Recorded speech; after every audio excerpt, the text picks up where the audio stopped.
Hi friends, நான் உங்க அகில் சிம்பு. இன்னைக்கு நம்ம வீடியோல ரெண்டு சட்னி ரெசிபீஸ் வந்து நம்ம எப்படி செய்யறதுன்னு சொல்லி பார்க்க போறோம். இந்த சட்னி ரெசிபீஸ் வந்து நம்ம இட்லி, தோசை, சப்பாத்திக்கு வந்து நம்ம வெச்சு சாப்பிடலாம். அதே போல சாதத்துக்கும் வந்து சேர்த்து சாப்பிட்டோம் அப்படினா டேஸ்ட் வந்து நல்லா இருக்கும். இது எப்படி செய்யறதுன்னு சொல்லி நம்ம பார்க்கலாம். வீடியோவை ஸ்கிப் பண்ணாம கடைசி வரைக்கும் பாருங்க. வாங்க வீடியோக்குள்ள போகலாம். நம்ம ஃபர்ஸ்ட் பார்க்க போற சட்னி ரெசிபி பாத்தீங்கன்னா கொத்தமல்லி சட்னி. கொத்தமல்லி சட்னி வந்து எப்படி செய்யறதுன்னு சொல்லி நம்ம பார்க்கலாம். அதுக்கு ஃபர்ஸ்ட் வந்து ஒரு கடாய் எடுத்துக்கலாம். கடாய் ஹீட் ஆனதும் நம்ம வந்து கொஞ்சமா ஆயில் சேர்த்திக்கலாம். ஆயில் ஹீட் ஆனதும் நான் வந்து 4 பல் பூண்டு வந்து சேர்த்திருக்கேன். 4 பல் பூண்டு கூடவே நான் வந்து ஒரு கைப்பிடி அளவுக்கு வந்து சின்ன வெங்காயம், கிட்டத்தட்ட ஒரு 20 வெங்காயம் பக்கம் இருக்கும். இது ரெண்டையும் வந்து நம்ம நல்லா வறுத்துக்கலாம். வெங்காயம் வந்து ஒரு அளவுக்கு வறுபட்டதும் தக்காளி பார்த்தீங்கன்னா 3 தக்காளி வந்து நான் இது போல வந்து கட் பண்ணி வச்சிருக்கேன். அந்த தக்காளியும் சேர்த்து நல்லா வதக்கிக்கலாம். இந்த அளவுக்கு தக்காளி வந்து நல்லா வேக வச்சுக்கோங்க.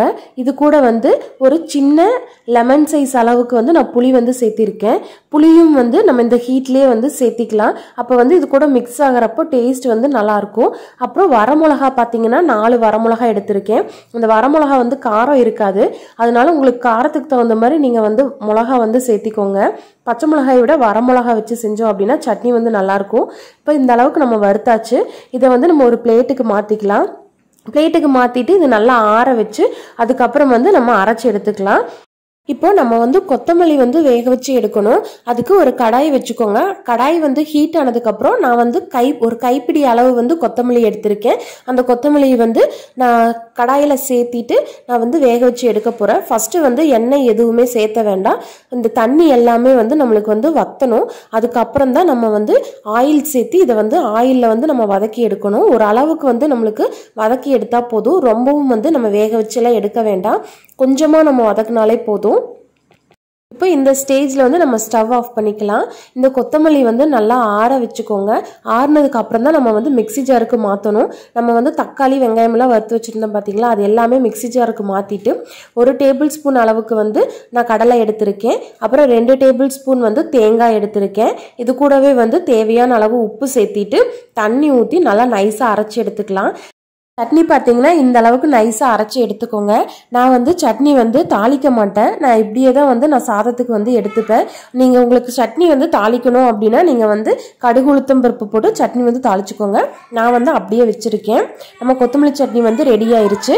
நீங்களும் வந்து வீட்டில் ட்ரை பண்ணி பாருங்கள். இந்த சட்னி வந்து சாதத்தோடு சேர்த்து சாப்பிட்றப்போ டேஸ்ட் வந்து ரொம்பவே நல்லாயிருக்கும். அடுத்து பார்க்க போகிற சட்னி பார்த்தீங்கன்னா தக்காளி சட்னி. இந்த தக்காளி சட்னி வந்து இட்லி, தோசை, சப்பாத்திக்கு வந்து வச்சு சாப்பிட்லாம். சாதத்துக்கு கூட பிணைஞ்சு சாப்பிட்டாலும் நல்லாயிருக்கும். இது எப்படி செய்யறதுன்னு சொல்லி பார்க்கலாம். ஃபஸ்ட்டு தக்காளி சட்னி செய்யறதுக்கு தேவையான பொருள் என்னென்னு சொல்லி பார்க்கலாம். நான் பார்த்தீங்கன்னா வரமிளகா 3 வரமிளகா எடுத்திருக்கேன்.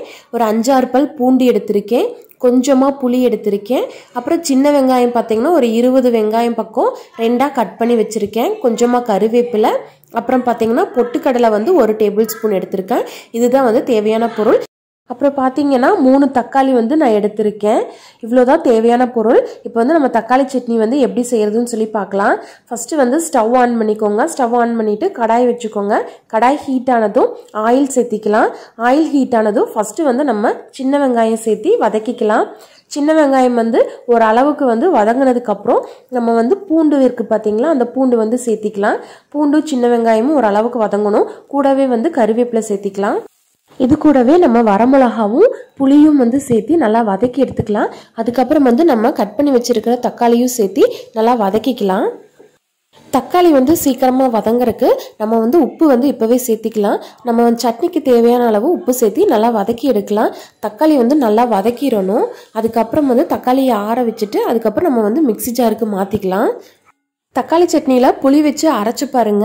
டேஸ்ட் வந்து சூப்பராக இருக்கும். இட்லி, தோசைக்கு வந்து நல்லாயிருக்கும் இந்த தக்காளி சட்னி.